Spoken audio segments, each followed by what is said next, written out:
Welcome to the Banker Lamp. Please enjoy the video. In this video, I will show you how to make stewed shrimp.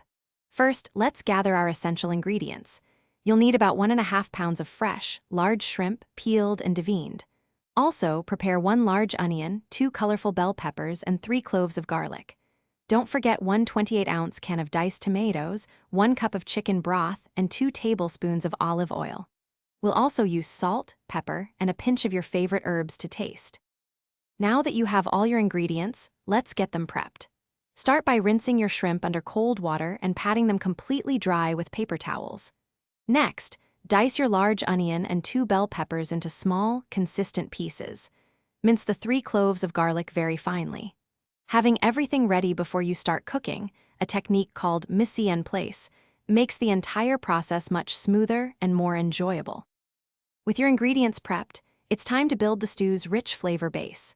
Heat 2 tablespoons of olive oil in a large pot or Dutch oven over medium heat.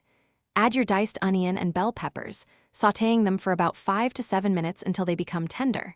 Then, stir in the minced garlic and cook for just 1 minute more until it's wonderfully fragrant. Finally, pour in the 28-ounce can of diced tomatoes and 1 cup of chicken broth. Now for the grand finale. Bring your stew to a gentle simmer, then season it generously with salt, pepper, and your chosen herbs. Once simmering, add your peeled and deveined shrimp. Cook them for only 3 to 5 minutes, just until they turn opaque and pink. Overcooking makes shrimp tough, so watch them closely. Remove the pot from the heat and let it rest for 5 minutes. Serve your flavorful stewed shrimp hot over rice, pasta, or with some crusty bread. Enjoy! Thanks for watching. If this was helpful, leave a like and consider subscribing. See you next time.